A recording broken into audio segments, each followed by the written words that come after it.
Okay. Well, good morning, or in the case of those on the East Coast, good afternoon. My name is Bob Chaput. I'm your host, will be your presenter. I'll introduce myself a little bit further in the presentation today. I'd like to welcome you to today's live event, which is entitled How to Conduct a Bona Fide HIPAA Security Risk Analysis. And indeed, I underline bona fide because there are lots of organizations out there. I will be indelicate and call them charlatans who are representing a risk analysis as something other than what is really required in the regulation and in the guidance posted by HHS and OCR. And we'll hope to clarify that over the course of the day. Again, it's my complete pleasure to welcome you all here to what will hopefully be an interesting session of learning and exploration together. I want to call your attention to the GoToWebinar control panel on your computer screens. Please use it to communicate during the event. As I've mentioned a couple of times, there's a question area. I will not be monitoring it moment by moment, but I will circle back periodically and see what's there. And I'll be as responsive to your questions as I possibly can. I'd also like to point out and remind you that there's no fee for this webinar. We offer educational sessions as a way to help covered entities and business associates and all of their BAs all the way down, so-called sub-BAs, raise their awareness to the requirements under HIPAA and high tech. We base our curriculum on the exacting language of the laws and regulations and on our own proprietary tools and methods, which we've developed over the years to meet the requirements of the law. I'll talk a little bit more about what we do for a living in a moment, but for now, let's stay focused on today's session, which will be how to conduct a bona fide risk analysis. At the end of the presentation, I'll demonstrate a software tool that we've built to help organizations meet the requirements to do a risk analysis. It's based on the HHS and OCR guidance and in turn on the so-called NIST security framework. To the very best of our knowledge, it is the one and only one such solution in the marketplace today. At the same time, while I will be doing that at the end, please be assured that the majority of slide materials which you will receive contain practical, tangible, actionable information which will enable you to conduct a risk analysis. We are recording today's session, and barring any technical glitches, we'll post that within 96 hours of the event on our website. We'll send you an email at that time. So thanks very much for joining us, and let's get underway. I would like to begin by asking a favor. I'm going to launch a poll. I would like to know what kind of organization that you represent. And for those of you who have just joined us, let me validate that you are able to see the screen. And let's see, we seem to have a problem here. Okay, good. You're apparently seeing it because I am noticing people are responding to the poll, so excellent. This will give me a sense of the mix of the organizations and help me focus on areas that are of most importance to you. So great. I see from the responses, some of you regard yourself as a hippopotamus. You do not know exactly what you are today. So let's close the poll. Let me share the results. You should be looking at the results of this poll, which indicate about half, about 50-50, and I'm going to throw the hippopotami into the group of covered entities. And let's proceed from here. I just want to do one quick thing. Let me break out of the presentation mode for one moment, if I may, and just drop back to questions and make sure everything's going along swimmingly. Okay. Let me do one final validation, if I may. Number one, audio. Number two, video. If anyone could just pipe in to confirm that you are seeing my screen. Right now, I've dropped out of presentation mode and just validate that you can hear me. That would be much appreciated. So first and foremost, would you please validate that you can see my screen? All right. Well, I am not getting a response. There we go. Here we go. Okay. Thank you. This is like awakening people from multitasking and doing their email. All right. It would otherwise not be very much fun, trust me, if you were all sitting there and I wasn't able to, you weren't able to see me or hear me. Okay. So on with the program. I'm going to hide the results of the poll and proceed. So thank you. That helps a great deal. And I would like to just tell you a little bit about Clearwater Compliance. We're very, very delighted about what we're doing and very passionate. We personally connect the dots between the timeliness of care, the quality of care, and the access to care back to confidentiality, integrity, and availability of this very personal, intimate information. And we're helping organizations protect this information for millions, literally millions of fellow Americans today based on our customer base. And we're also helping those organizations stay off the so-called wall of shame. Because this is adult education, and I'd like to cut to the chase right up front, let me give you the big points about risk analysis at the onset. First and foremost, there is a right way to do a risk analysis, and it is being presented to organizations in many wrong ways. And I hope to flesh that out and separate fact from fiction and myth from reality in the course of today's session. Point two, if you have someone say to you, we're going to stop by and complete your risk analysis over the course of the afternoon, most likely that is not a happening thing. Most likely you are not doing a proper risk analysis. If you do this right, you will notice that you're doing a lot of work the very first time. You might even be exhausted. Number three, it's not a once and done. This is not a project. It's not a destination. It's a journey. It's a program. And the regulation requires that it be updated periodically. Number four, it is and has been in the sample pilot audit program in 2012, one of the single biggest adverse audit findings. And every time since 2008, we've seen organizations go through OCR investigations as it relates to the risk analysis work. It has been found to be deficient in every single case. I'll show you a chart on that. The next points are as follows. If you are involved in an enforcement action from the Office for Civil Rights, you will receive a request for your risk analysis report and demonstration that you've actually done it. Next to the last point, do not confuse risk analysis with risk treatment. Risk analysis is all about determining your exposures. Risk treatment is about making informed decisions as to whether you are going to accept the risk, avoid the risk, mitigate the risk, and transfer the risk or transfer the risk. And sometimes those items are mutually exclusive. You're not going to avoid and accept at the same time, but you may indeed be in the business of trying to avoid risk and mitigating it and also transferring it out by way of insurance. And last but not least, in the HIPAA security rule, there are two, and we actually break the second one into two subparts. So technically, there are three assessments that are required by regulation in the HIPAA security rule. One is to do a risk analysis. The other is to do a security evaluation, and that breaks into two parts. One, a compliance assessment, a so-called non-technical evaluation, and two, a technical evaluation. There's a lot of content in today's material. And first and foremost, I want you to keep these items in mind. And secondarily, I want to advance a hypothesis to you, and that is most of the time, the single biggest reason that risk analysis is not being done properly is because people do not understand the fundamentals of risk. So we're going to spend a little bit of time on the matter of what is risk really. You will find that there's a certain glossary of terms that is vitally important to understand and distinguish in order for anyone to properly do a risk analysis. And I'll tell you what those are up front. The notion of assets, the notion of threats to those assets, the notion of vulnerabilities or weaknesses you may have as it relates to protecting those assets. Those are the first three key terms. The next term is the notion of having controls in place to mitigate the possibility of a threat exploiting a vulnerability. The next term is likelihood, and the last term is impact or harm or loss.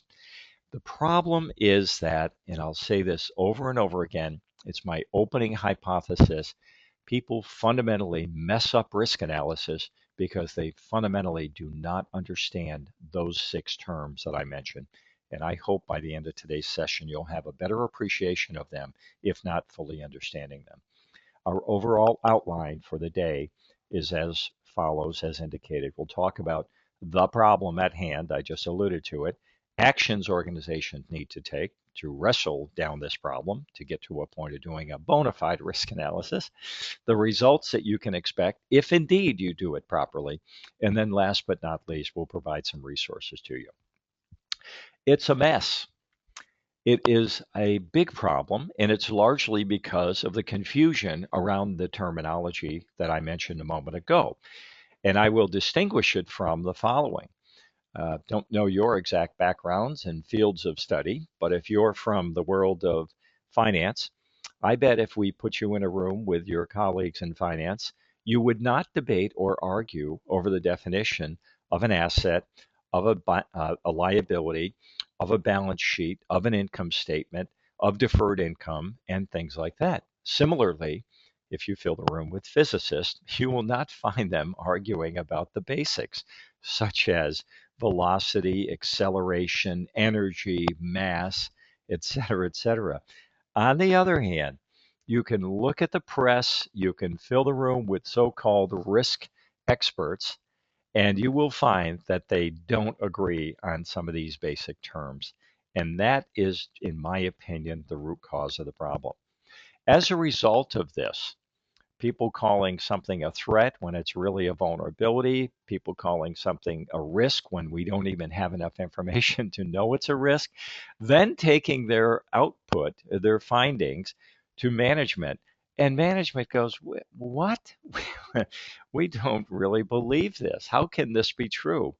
And the irony is, or the sad result is that we end up with huge inefficiency and ineffectiveness, while the irony indeed is risk management is not new to executives. It's not new to you. You practice it every single day of the week. When you back out of your garage in the morning and you hit the garage door closer to close the garage door, you're implementing a control. You're doing risk management. And day in, day out, your executive teams are wrestling with strategic risk, financial risk, regulatory risk, clinical risk, et cetera, et cetera, et cetera.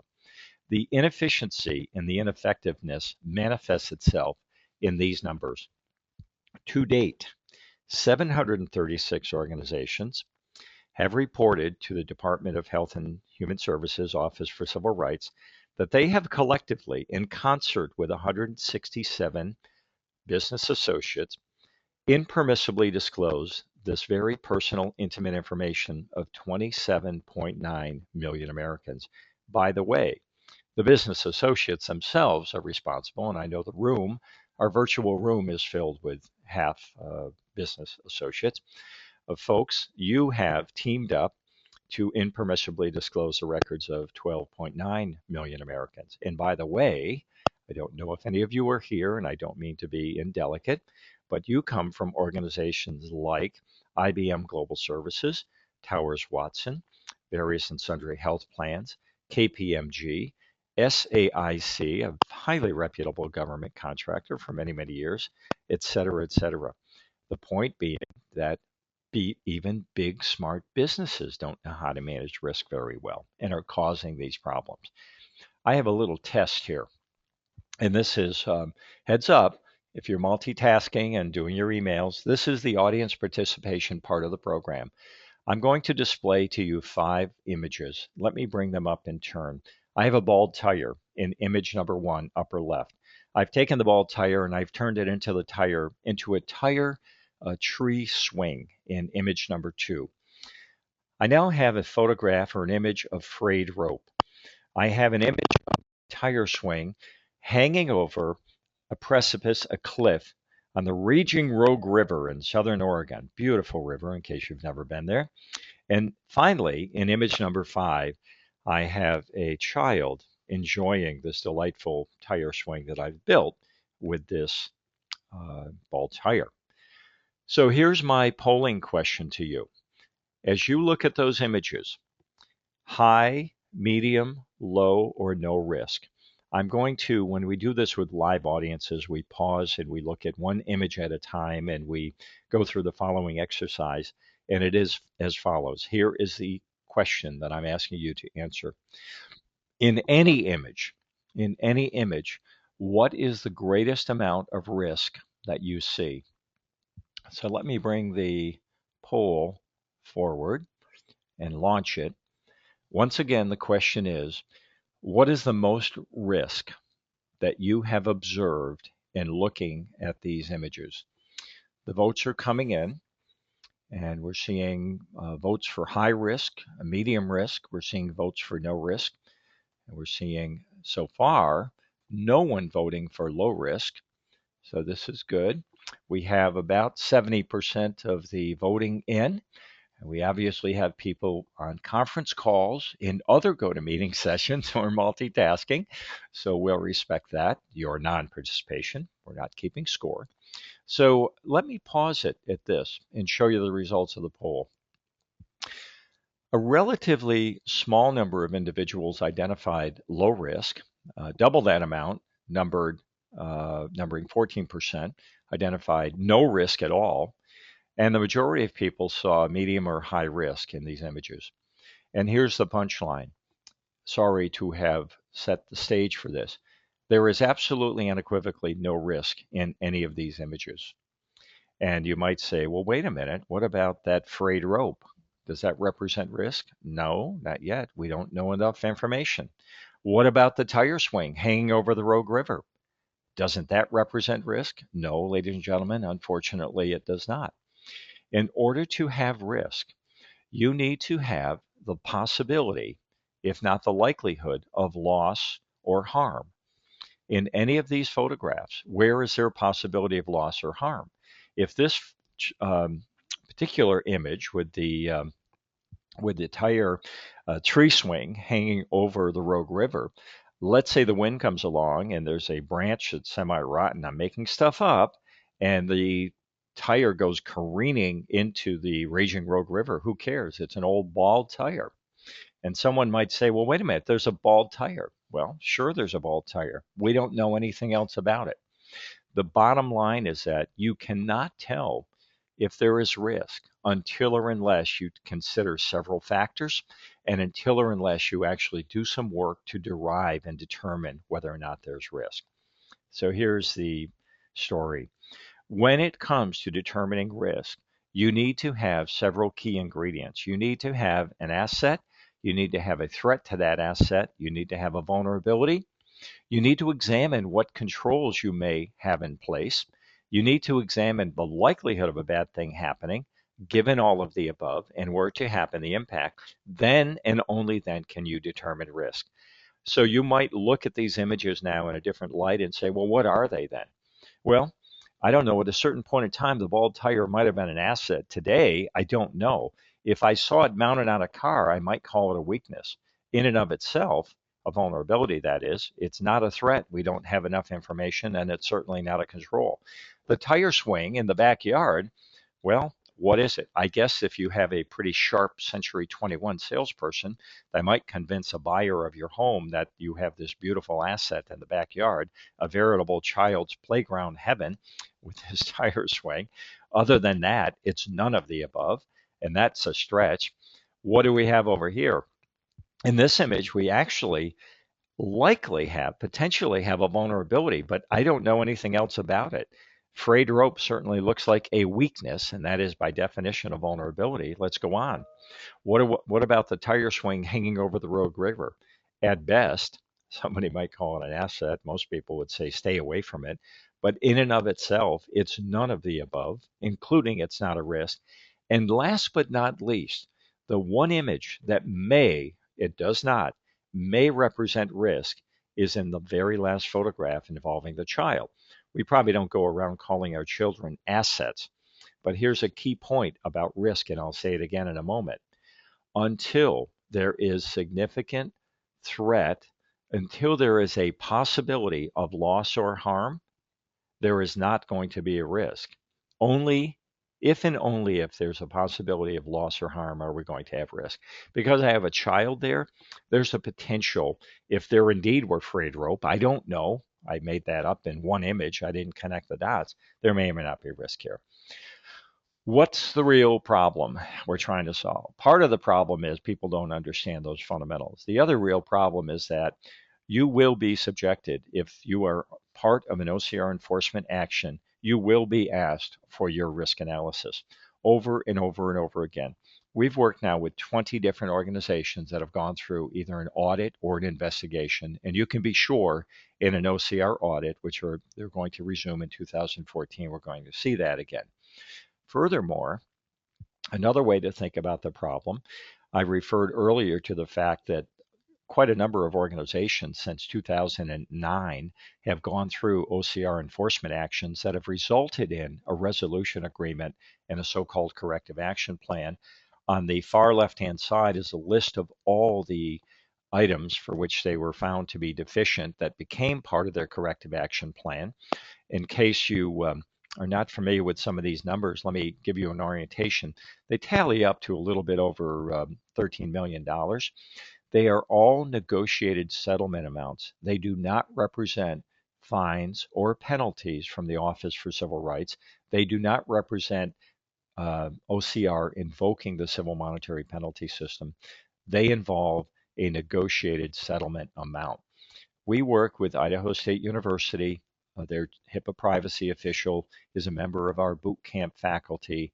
This is public domain information. I'm not telling tales out of school.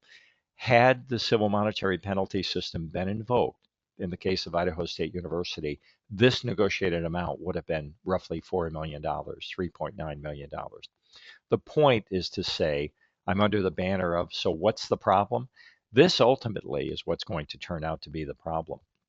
In the land of HIPAA high-tech compliance, as a result of the High-Tech Act and finally codified by the Omnibus Final Rule, I would commend you to study and memorize these three terms and understand the difference between reasonable diligence, reasonable cause, and willful neglect. This represents a level of culpability. The civil monetary penalty system is driven based on your culpability in the event there's an investigation or an audit and you're found to be deficient. The land in which you wish to live is the land of reasonable diligence, sometimes called the prudent person's rule. What would a prudent person truly trying to satisfy a particular requirement or standard or regulation, what would they be doing? On the other hand, from there, it's a slippery slope. Reasonable cause means there's reasonable cause to believe that through an act of omission or commission, you're fundamentally not paying attention. Willful neglect is absolutely unequivocally the worst state to find yourself in: conscious and intentional failure, reckless indifference. And I don't have in this particular slide deck the the details of the civil monetary penalty system. I don't believe I do. But here's the importance of this notion of willful neglect. In the past, sure easy for me to say, previous to the Omnibus Final Rule, before it was passed, Omnibus Day, for those of you paying attention, know it was September 23rd. Prior to that, the Office for Civil Rights might have conducted an investigation, might have conducted a compliance review, and if they indeed did, they were required by statute to try to resolve it by negotiated settlement. Today, as a result of Omnibus, if it looks like, walks like, talks like willful neglect, and it falls into, on the civil monetary penalty system, what's referred to as the third and fourth culpability level. If it looks like willful neglect, they must investigate. There's no equivocation about that. And if indeed they find that the root cause of the issue is willful neglect, they must invoke the civil monetary penalty system. I would encourage you at the onset, because risk analysis has been such a laser focus in the OCR audits and such a laser focus in the investigations, that if you've not done so already, you need to get this done. If you're a covered entity, you were to have completed a bona fide risk analysis by April of 2005 and updated it thereafter on a periodic basis. If you're a business associate, this has been long coming. The signals were out there when the High-Tech Act was passed in 2009. It was codified and published in the Federal Register on January 25 of this year. It was effective in March, and the official enforcement date is October. I believe it's going to be Very difficult to demonstrate that you're not in the land of willful neglect today for any organization, covered entity, or business associate. So, what are the actions you need to take? I'm going to go through 7 specific things that you may or may not have done and encourage you to consider getting these done. First and foremost, understand what the exact requirements are in the regulation. There is the security rule, if you're not familiar with it, comprises various areas. There are 5: administrative, physical, technical safeguards, organizational requirements, which is about business associates, and last but not least, policies, procedures, and documentation. Under administrative safeguards, the very first so-called standard, areas break down into standards, is the security management process. Under the security management process, the very first implementation spec is to conduct a risk analysis. So the taxonomy, if you will, 5 areas, 22 so-called standards like this one, 53 so-called implementation specs like this one, and this is the requirement to do a risk analysis. There was a fair amount of fear, uncertainty, doubt, misinformation, you can call that FUDM, that was circulating around as a result of these requirements. And OCR finally, in July of 2010, published a 9-page PDF. It's available on our website, and if you can't find it, let me know. I'd be delighted to send it to you. And you obviously can't read all that fine print. Fundamentally, what they said is enough with the whining and crying and complaining about what this constitutes. Here's what you need to do. And by the way, we don't care if you use the ISO 27000 framework, security framework, and do a risk analysis according to that. We don't care if you use Octave. We don't care if you use the NIST security framework. You can use Billy Bob's risk analysis methodology as long as you meet and follow and include in your methodology these 9 essential elements, is the way they described it. It must be comprehensive in scope to include every single information asset in your environment that creates, receives, maintains, or transmits PHI. Through the School of Hard Knocks, Affinity Health Plan recently completed an OCR investigation and negotiated settlement agreement, corrective action plan. Where was the PHI? It was on hard drives, on printers, copiers, and scanners. Yes, they need to be included. Number 2, you need to collect information, collect a catalog or create a catalog about these information assets. Number 3, look carefully, information asset by information asset, or for that matter, media by media. Look for the threats to that media. Look for the vulnerabilities. I'll give you my classic example. I'm hoping someday my classic example is going to disappear off the landscape. Here it is. I have an EMR system. My EMR system has protected health information on an application server. It has PHI on a database server. We back up that information to magnetic tapes, God forbid, old millennium. So it's now in 3 locations. We download it to computers on wheels. We download it to laptops. Let me stop there. That one information asset has 5 media types. Laptop. The laptop, typically being a portable device as it is, leaves the building. There are threats to that laptop, that information asset, the PHI. The threats are many. It may be stolen, and someone may access the information. That would be a compromise of confidentiality. I may drop it if there's one set of data and it's not backed up on that from that laptop. I may violate the availability or compromise the availability of that PHI. If somehow someone gets the laptop, hacks into it, changes blood types of individuals' records, that could compromise the integrity of the PHI. There are lots of threats to that laptop. Let me take the classic. Laptop with PHI, threat as it may be stolen. Vulnerabilities are numerous, but let me just pick the ever popular no encryption on the laptop. When you have an asset, a threat, and a vulnerability, now you're talking. Now you have a risk that needs to be evaluated. If any one of those 3 initial ingredients are missing, you don't have risk to consider. If there's no assets, you can't have risk. If there's no threats to that asset, let's say that laptop is locked inside a cage, which is inside of a secured locked room, which is inside of a tier one data center. It's not connected to the internet, blah, blah, blah. I can make up many scenarios where there are no threats to that laptop. If there are no threats, there's no risk. If there are no vulnerabilities because I have locked that machine down with every administrative, physical, technical safeguard known to mankind, then there's no risk. Point is, you need to, media by media, look at every threat, every vulnerability. Next, you need to say, okay, well, I may not have encryption on that laptop, but I might be using a screensaver. I might have a personal firewall enabled. I might have required people to go through training. Those are all good things.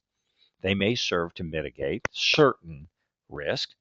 Then you need to look at the likelihood of a bad thing happening. And by the way, speaking of laptops, I don't know if anyone knows this or not. I can't exactly engage you in an interactive conversation here, but 37 laptops go lost or missing every single week in the United States.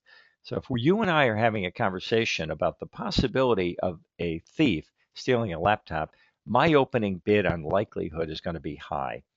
Then you need to consider, were that bad thing to happen, someone steals a laptop, there's no encryption, and there's a high likelihood that they're going to hack into the machine. What would be the impact to the organization? Well, goodness gracious, ask the folks at Advocate Medical Group in Chicagoland, 4 million records recently. Ask the people at AvMed in South Florida, 2 laptops stolen, 1.2 million records. The landscape is littered with these kinds of scenarios. What are the impact on those organizations? Pretty significant. Then you determine a level of risk. I'll show you some way to do that in a moment. You then document it and you update it periodically. This is not a once and done. It's something that needs to be done on an ongoing basis. Another recent case study is WellPoint. Had they done a risk analysis ever in their lives? Absolutely unequivocally. They deployed a new patient portal. It was people hacked into that portal. Hundreds of thousands of records were exposed. OCR investigated. OCR dinged them for not having updated their risk analysis.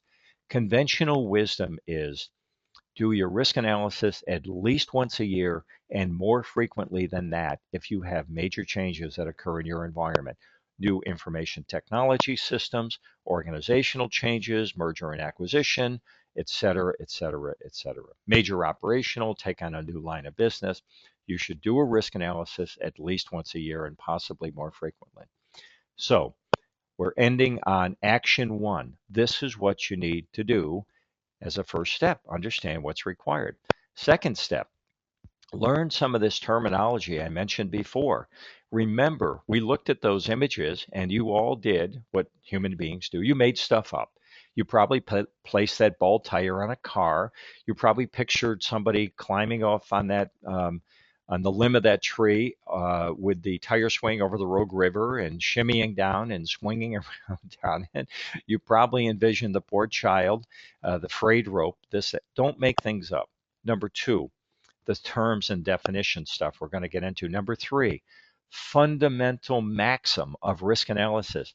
You can't have significant risk if there's not the potential for significant loss or harm. Next, don't fall into the trap of equating a vulnerability with risk. Bald tire, potentially, potentially a vulnerability. Yeah, if it were on a car. Frayed rope. Yeah, if it were on the other end of that tree swing that we made up. Mention a rotten tree branch, that could be another potential vulnerability. Don't fall into the bad practice of thinking that a weakness automatically means risk. It's got to be pertinent to something. And then finally, risk is a derived value. As I say in the next slide, think about it as being like speed. Well, you can have a sense of something's fast or slow, but ultimately, if you want to determine what speed is, you've got to do distance divided by time. Next fundamental, risk is about probability and likelihood, and you can be more or less scientific about that. It also has a likelihood and an impact component. So you need to consider what's the probability of somebody stealing a laptop. It's pretty darn high.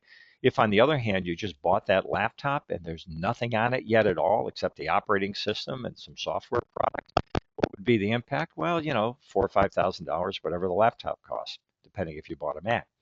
And then last but not least, these concepts of assets, threats, vulnerabilities, controls, likelihood, impact, all determining or factoring into risk is not unique to the world of information risk. It's the fundamental nature of risk, and it applies all over the business risk landscape. In our case study, the assets were the child, and again, if you had your good Century 21 salesperson, potentially the bald tiger swing. Threats, we didn't really talk much about threats in that scenario, but it might have been Earth and the force of gravity. And it's interesting because threats do have two dimensions, the source and the force. You can think of hurricanes can be of various ratings, right? Hurricane category 5, and earthquakes have various ratings. And certain controls that we put in place can protect us up to certain levels. You'll hear data centers in South Florida and Miami having a rating of it's a Cat 4 or Cat 5 data center. We looked at potential vulnerabilities. I mentioned the tree branch a moment ago, but all in all, in the scenarios that we looked at, there was no risk. So the punchline is, when it comes to someone saying to you, hey, take a look and tell me if you have risk, the short answer that you should supply is, I don't know. I need to consider certain things. Are there assets involved? And the key asset in the case study that we looked at was a child. Key takeaway point, if there's no asset, there's no risk. The next thing you need to do is consider what threats might be available. According to NIST, and different security frameworks break this down into different potential sources. The sources of risk are fourfold, according to the gospel, according to NIST, and that is adversarial. And it may be somebody inside or outside your organization. By the way, if you look at the Health and Human Services Wall of Shame, if you look at data breach information, if you look at the biggest bad things that have happened, most of them happen from within. It's not the Crimea and Belarus. It's not the hacker in the Crimea or in Belarus. It's typically people on the inside. The second major source of risk are accidents. Think about it from a personal level. Sadly, we have automobile accidents. Think about your well-intentioned, loyal, terrific employee who hits the wrong keystroke and sends millions of records spewing off into the ether. Think about the very privileged IT person, right? The system administrator. Think about the backhoe digger and the construction site next to your building, unintentionally digging up fiber optic cable and knocking down your data center. The next source of risk of threats are structural. After all, this is electromechanical equipment and it fails. Software has bugs in it. HVAC systems fail. And then last but not least, environmental. We actually had a lightning strike on our home that, who goes around thinking about the probability of that happening? Now, and that's like minor compared to earthquakes, fires last year around this time, Superstorm Sandy. So here's the point. If you don't have threats, you can't have risk. The next point, risk depends on vulnerability. Vulnerabilities are typically weaknesses of some sort, and you can read the things that I'm presenting to you. Punchline, if you don't have vulnerabilities, there can be no risk. Take that laptop in the cage, in the secured room, in the tier one data center, not connected to the internet, strong password, personal firewall, data backup, everything known to mankind implemented on that machine, no vulnerabilities, either no risk or very low probability of risk. Risk depends on controls. Go back to the laptop example. The burglar may steal my asset with PHI. What are the vulnerabilities? They might be many, such as what was listed on the previous page, or this subset, classic, not encrypted. Controls are designed to mitigate risk. Here's just a little sampling of things I might do to a laptop, but in the general scheme of things, just as the security rule is organized, controls fall into three categories: administrative, physical, and technical controls.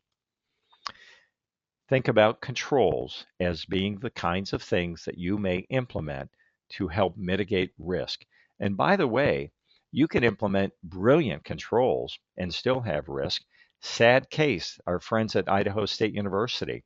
The root cause of the problem was a firewall was turned off during a maintenance window in August of 2011. The firewall was left off undetected for 10 months until May of 2012. The firewall is a control, it's a technical control. It had a weakness, and that weakness or vulnerability emanated from a careless IT person, such as it was. Risk also depends on likelihood and probability. So remember, without the likelihood of a bad thing happening, and were it to happen, without bad things or harm or loss occurring, there can be no risk. Once again, the punchline is there risk? Don't fall into the trap that I placed you in a moment ago when I showed you all those images. You need to think about it and you need to consider, once again, I'll harp on them. Is there an asset? Is there a threat? Is there a vulnerability? Are there controls in place that might serve to mitigate the possibility of that threat exploiting the vulnerability? Given all of the above, is there a likelihood of a bad thing happening, and were to happen, is there harm? In our world, our biggest asset is protected health information. That's what we're concerned about. And I don't know about you, I'm pretty excited about this notion of a nationwide health information network. Good grief. Hello, healthcare. Welcome to the new millennium. Let's start putting records online. Let's make it the case that if I'm ever admitted to an emergency room in San Francisco, I live in Middle Tennessee, they can go ticky, access my records and make more intelligent decisions about the care I'm going to receive. They'll have my blood type. They'll know my drug allergy interactions. They'll know my allergies. They'll know my history of whatever surgery. Well, I love that. Here's the thing, I care about my PHI. What if somebody accesses it and they're not supposed to? What if it's shared? What are the rules of engagement? That's about the confidentiality of my PHI. What if it's not up to date? What if in the course of making its way cross country from Nashville to San Francisco, somebody changes my blood type or bits get lost, fall into the bit bucket? What if somebody deletes half of my surgical history? That's about the integrity of my PHI. What happens if they go ticky, and they can't get access to the data? That's about the availability of my PHI. For those of you in the information security or privacy space, recognize this classic triangle. It's the so-called CIA triad: confidentiality, integrity, and availability. In our world, this is where harm can occur. This is where compromise can occur. This is where a bad impact can occur. We care about PHI. If there was such a thing as a closed form equation for risk, it would look something like this. Unfortunately, it's not quite this neat. You need to take into account, or as the equation suggests, it's a function of the assets you have, it's a function of threats, it's a function of vulnerabilities, and you need to step through all your assets. For each asset, hold that fix, dial this one, turn the dial. What are all my possible threats? For a single threat, turn the dial. What are all the possible vulnerabilities? You can think about this for a moment in the combinatorial arithmetic here. There are lots of different things to consider. And for each one of those scenarios, laptop, threat may be stolen, vulnerability, no encryption. What controls do I have in place? Well, I got good data backup. If they take the data, at least I can recover it. Yeah, is that going to help me lower likelihood of bad things and impact of bad things? And then finally, you need to consider the likelihood and the impact. That's what it might look like. By the way, as a math major, there's no such thing as an easy closed form equation for risk, but were it to be, it would look something like that. I want to pause and catch my breath, and this is once again the audience participation part of the program. What would you say to the question based on what we've talked about so far and risk analysis, getting down into the weeds and looking at every information asset? What would you say to the question, has your organization completed a rigorous, thorough, comprehensive risk analysis? Yes, no, don't know? Take a moment.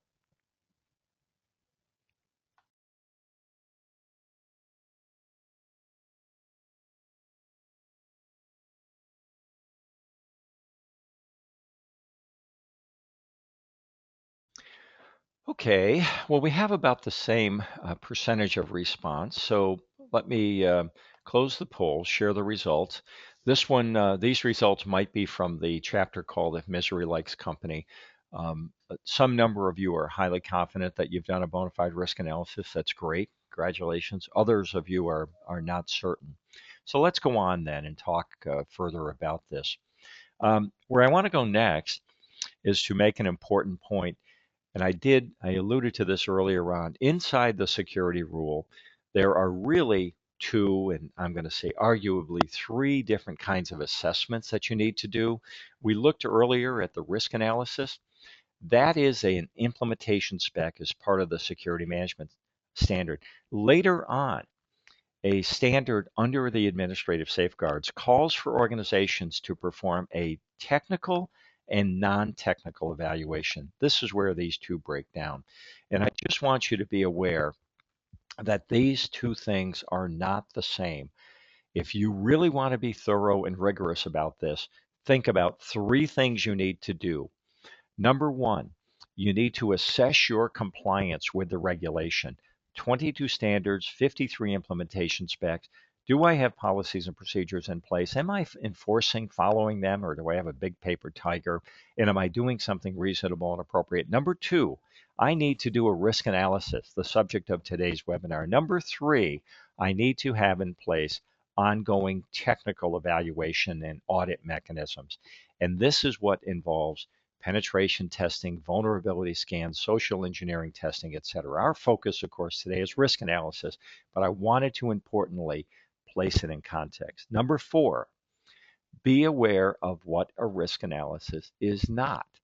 On that last slide, it was circle number two, a very explicit, exhaustive, systematic stepping through the weeds to understand what your threats and vulnerabilities may be vis-a-vis certain assets so you can determine what your risks are. The items that appear on this slide are all beautiful things. We love them, we do them, we perform them. They typically fall under the category of technical evaluation, not a risk analysis. We encourage you to do these, but they do not constitute a bona fide risk analysis. According to NIST, Special Publication 800-30, the gospel, so to speak, this is what a bona fide risk analysis looks like. At the end of the day, you will end up with a rank ordered listing of all of your exposures. And by the way, if you do it thoroughly, there will be lots of them. And at the top of the list will be your most serious, egregious, biggest exposures. And at the bottom will be your lowest. We typically put them into four buckets: critical risk, high risk, medium risk, and low risk. Risk analysis is, I'll say simply, is putting that list together. I would also, in the spirit of what your program should constitute, do some supplemental reading. In the slide deck I sent, I've been having some troubles lately. I'm not sure if these links are going to be hot. This is supposed to be a link, and this is supposed to be a link. If you have any trouble accessing these materials, let me know. This is a document published by the Office of the National Coordinator back in May of 2012, I believe. Good stuff. And fundamentally, they were trying to cut down on the FUDM that was circulating around. The other thing I would encourage you to do is take a look at the NIST security framework. This is kind of graduate program work. 82 pages on the fundamental guide on how to do a risk assessment, but all of the rest of these documents comprise something called the NIST security framework. Step 6, pick your methodology. In the scheme of things, there are lots of different ways to complete a bona fide risk analysis. A methodology developed at Carnegie Mellon University called Octave. For those of you who are in the security profession, you may be familiar with ISACA. It's an association of information security auditors. They have a methodology called Risk IT. I mentioned ISO 27005, how to do risk analysis and risk management. There's a great body of work done by, I think the fellow's name is Jack Smith, called FAIR. And then last but not least, the methodology that we've chosen is based on NIST. We've done that because the HIPAA security rule in its entirety is based on the NIST security framework. And if you've not seen it before, there's something called NIST Special Publication 800-66, which does a complete crosswalk from the security rule to the NIST security framework. In any event, you choose one. We've chosen the NIST security framework. And Special Publication 800-30, which I mentioned a moment ago, one of the graphics, figure 5, outlines exactly what we've talked about. And that HHS and OCR guidance that I mentioned before is based on the NIST security framework. And once again, here are all the relevant documents.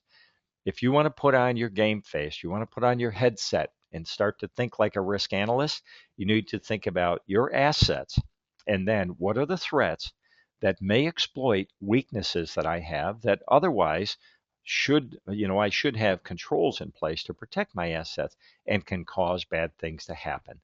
At a 100,000-foot level, this is what risk analysis is about. If you are talking to someone about risk analysis, and they are not using the words asset, threat, vulnerability, controls, likelihood, impact, and then risk, then you're talking to the wrong party. This is what constitutes a bona fide risk analysis. I mentioned earlier on, if you think about just for a moment that laptop and the various threats to it, this creates a little bit of a dilemma in the world of risk analysis. And today, there are lots of brilliant people doing good work on risk analysis, but it's more in the zone of arts and crafts than it is in the zone of science and engineering. And here's why. Most of these brilliant people doing this work are carrying around in their heads, after they talk to you and understand what your assets and media types are, they're thinking about these threat sources. And by the way, there are thousands of threats out there. I just gave you earlier the 4 buckets. There are sources of threats, and then there are actions that threats can take. And these actions might exploit vulnerabilities that you have, but could be contained or mitigated or managed by controls you put in place. Let's do some simple math. Let's say I had 10 media type. Let's say I had only 10 threats. Let's say I had only 10 actions. I only had 10 vulnerabilities to consider and only 10 controls to put in place. If that were the landscape, I would be looking at 10 to the fifth power. Last time I did that calculation, it turned out to be 100,000, or is it 10? 100,000 possible things. 10,000, sorry, 5 digits, uh, 10 to the fifth power. That would be a simple world in terms of the things I needed to consider. But if you take more realistic numbers of assets in your environment and threats and threat actions and vulnerabilities, it's more likely to be we've done the back of the envelope math. And for the interested graduate math student, if you'd like to see it, let me know. We can step through it. There are millions of possible things to consider. That's why we think you need to get out of the business of arts and crafts and into the business of science and engineering.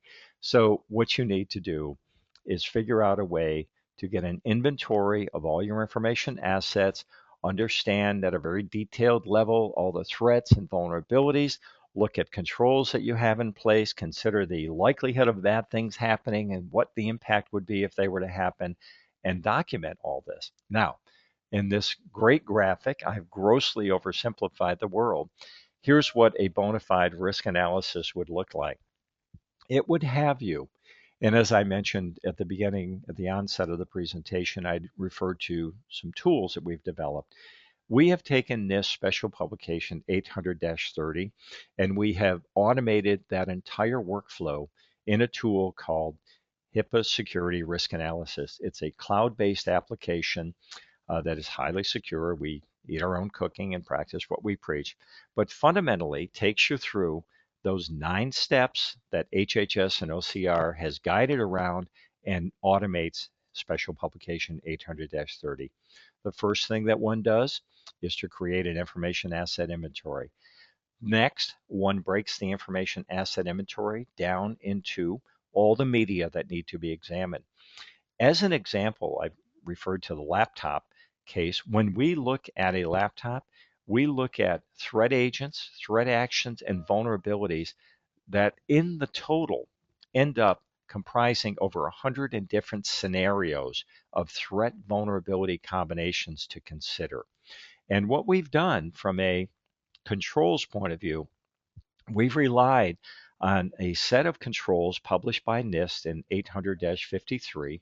It's up to date to reflect the fact that there was a major revision published last spring. We keep the threat database updated, we keep the vulnerability database updated, we keep the control database updated, and what our users or customers end up doing is populating this with their information assets and their media, and we then facilitate their stepping through media by media and understanding all of their risks. What you want to do is think about this at a very, very high level. We think about the likelihood of a bad thing happening. It could be as simple as high, medium, low. We have a 5-point scale from rare all the way up to almost certain. Think about the possibility of a laptop being stolen, almost certain, ladies and gentlemen. And then the impact from insignificant all the way up to could be disastrous. Think about what Advocate's going through. Think about what AvMed's going through. So when you ultimately understand that you've got the triple, an asset, a threat, and a vulnerability, you now need to be into the business of thinking about what's the likelihood of a bad thing happening. And that's actually, you can invoke actuarial thinking and create your likelihood model around frequency. And then from an impact point of view, think about what it would mean to your business if you had the impermissible disclosure of a certain number of records, or if you had an outage for a certain amount of time. This is what ultimately getting to a risk value is all about. And what we do in our tool is we bracket risk and create those 4 buckets: critical, high, medium, and low, using the scores that are indicated over in the lower right hand side. If you do a risk analysis properly, what it's going to look like at the end is you're going to have a picture from your most risky information asset all the way down to your least risky information asset. Furthermore, for every one of your information assets, you're going to be able to have a histogram that shows, for example, for my radiology system, I have 14 critical risk, 25 high, 34 medium, 23 low. Guess where I start my work, ladies and gentlemen? Risks that are dangling out at the far right-hand side of each one of those bars. Furthermore, you're going to end up with a risk analysis report that rank orders your exposures from the most egregious to the least egregious. If time permits and others want to stay online, we're approaching the top of the hour, I'll actually open up the software tool. These are some of the screen grabs out of it. If you do a proper risk analysis, forget the federal government for a moment. Just think about, hello, this is good business in the new millennium. Do a risk analysis. You're going to understand what your threats, vulnerabilities are, where your exposures are. At the end of the day, you're going to avoid bad things happening. You'll be prepared for the mandatory audits. You'll be prepared for an OCR investigation. You will find out more about your environment. Rarely is it the case that we do a risk analysis where someone doesn't say, oh my God, I had no idea this person was doing that or this worked this way. You're going to understand your information asset environment much, much better. One of the most serious problems facing organizations today is they don't even know where all the PHI is. Of course, you'll meet the requirement at 164.308A12A. You'll have a very, very important foundational step completed in your security program. You'll be in a position of making much more intelligent decisions about how you're going to treat risk and therefore develop your remediation plan, and you'll have a final report coming out of that. Key thing right now for most organizations is doing this properly is going to put you in a position of being able to demonstrate good faith effort. By the way, I know that some of you are having to exit, and I'm looking at the clock and seeing we're at the top of the hour. A quick favor, if you don't mind. As you exit, there's a brief, I swear it's no more than 30-second exit survey. I want to ask you about the value you received today or not, and ideas that you may have to help us improve these webinars or offer additional webinars in the future. So I would appreciate that.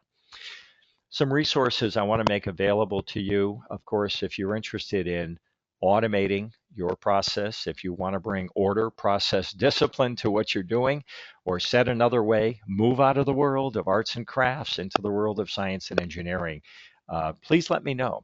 And we can have one of our account executives talk to you and arrange, if you wish, and we do this for qualified organizations, a free trial. So take us up on that.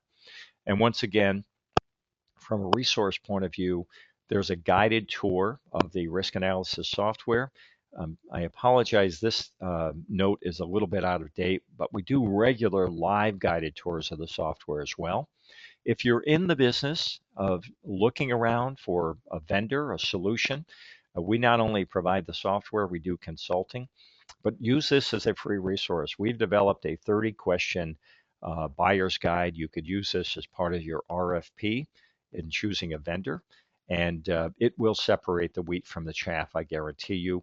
On our website about HIPAA, we have lots of resources, and you'll also be able to link to one of our web pages, fill out a little bit of information, and download a report that accompanies this particular webinar. And if you want to see more, request a quotation, download a data sheet, or actually start your risk analysis discovery process with us, there are 3 links here that you can take advantage of at your convenience. So I'm going to wrap up and say thank you all very much for being with us. Join us for a future event. Take a look at some of our other pre-recorded webinars. As we wrap up, I'll go back to my big hypothesis at the beginning of the session. The fundamental problem today in people doing bona fide risk analysis is they don't understand the definition of the word risk. So really, I encourage you to start there. Take a look at the guidance. Ensure that whatever you do, whatever methodology you follow, you're meeting what HHS and OCR is looking for.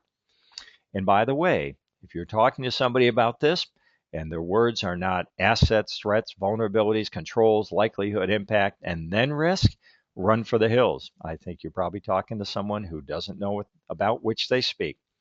The items we mentioned that are part of doing a security evaluation do not comprise a risk analysis. Pen tests, vulnerability scans, these are wonderful, brilliant things. We do them. We perform them for organizations, but they're not the same as a risk analysis. Make sure that everybody in your organization understands that this is a journey, not a destination. And then last but not least, think about a living, breathing risk management platform, such as what I described in the offering we have.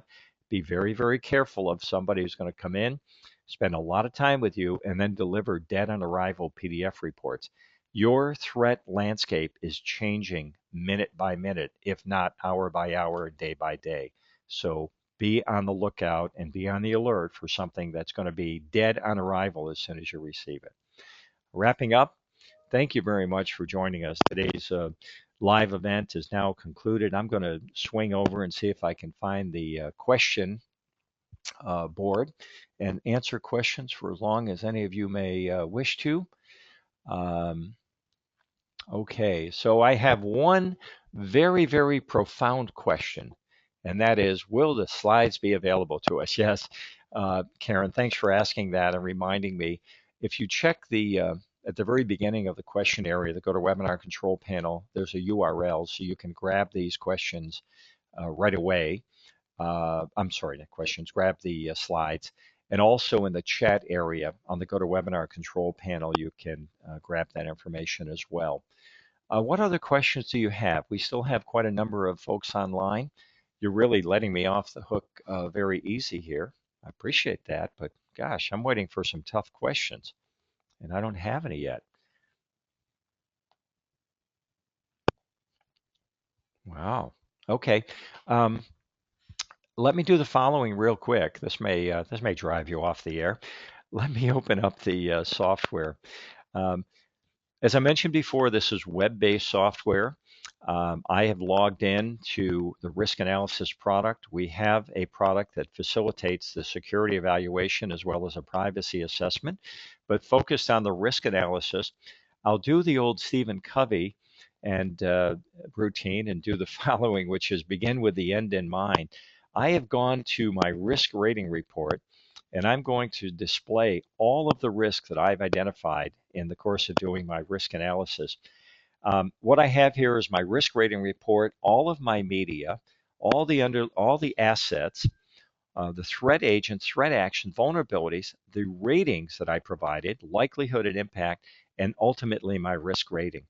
And if you see, as I scroll down here, this is the part about having from top to bottom. Notice that I went from purple to red and ultimately to yellow.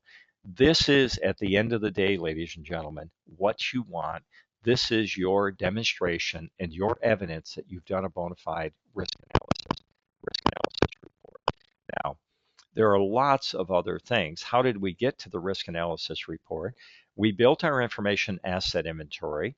We then broke the information assets, things like our Microsoft Exchange system, our claims system, our patient record system. If I'm a business associate, uh, who knows doing what, doing financing, I might be a third party administrator. Whatever the information assets may be, ultimately, you've got to break them down so that you can analyze risk. I've got backup media of a couple of different types. In my environment, I have generally one type of desktop machine, but when it comes to my pharmacy system, I have a unique um, environment there.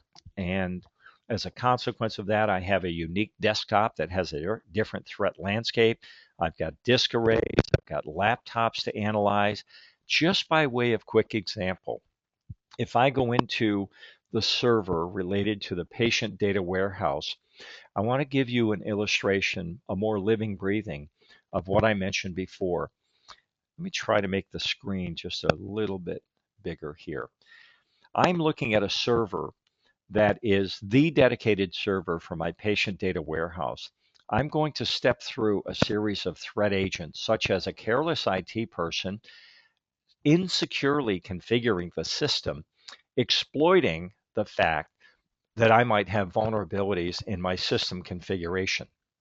How might I mitigate the possibility, reduce the possibility of this careless IT person doing that? Well, hey, sorry for the annoying emails that are coming in. I might implement change control processes. I might have an internal IT audit program. I might stand up a good security, privacy awareness, and training program. I might standardize my configurations. I might have very specific training for my security workforce. NIST, what we've done is we've taken the NIST control framework and we've boiled it down to a set of controls that are more meaningful and relevant to um, uh, mere mortal human being type organizations, commercial organizations. So whereas NIST talks about standardized configurations in a very long-winded way with lots of different controls, you'll see them all listed here, we say it in a much simpler way. We say standardized system configuration means a documented configuration guide for new computers and or networking devices. Basically, what you do is you answer the question, is your organization actively maintaining and enforcing the controls listed below? Well, I have pre-populated some of these. Yes, I've got good change control. Yes, I've got a good internal audit program. No, I'm not doing anything around security awareness and training. And no, I don't train my security workforce. Well, that's going to put me in a semi-weak position. Even though I've got some controls in place, I'm going to say the likelihood of that insecure configuration is now moderate. Man, if that happened to me with this patient data warehouse, it could be disastrous. I get a risk rating of 15 and I step on. I'm still looking at careless IT personnel. I'm looking at insecure user management, that being related to the existence of dormant accounts. That means I didn't timely terminate accounts when someone left the organization. I indicate, no, I'm not doing anything about user account management. To be dramatic, to make the point, the likelihood of a bad thing happening is almost certain. Were it to happen, it could be disastrous, and I now have a critical risk that needs to be considered. This is the detailed process. If you do a bona fide risk analysis, it will be heavy lifting. It will be a lot of work. But fundamentally, what you want to be able to do is complete this analysis and then have a living, breathing platform that you can use for ongoing risk management. So, ladies and gentlemen, that's what a bona fide risk analysis is all about. I want to just check to see if there are any more questions. And with that, see if I can make this screen a little bit bigger. I guess I'm having trouble there. Okay, well, let's see. I get a question from Dan. Being this is cloud-based, what level of encryption are you using during transmission? Dan, our brilliant engineers can answer all those questions. It is TLS based, I can tell you that, and I believe that invokes 256-bit AES, Advanced Encryption Standard level of key length, but I would defer if that is a burning question. Please shoot me an email on that, and I'll make sure I get the right people talking to you about that. And Dan, you're very welcome. I'm glad you were able to make it today. All right. Well, ladies and gentlemen, awesome. That concludes today's live event. I want to thank you very much for your time and attention. I'm hoping you get some break over the next couple of weeks. I know we're going to be very busy, but also trying to enjoy some time, some downtime with family. Happy holidays, everyone. Thanks again for being with us.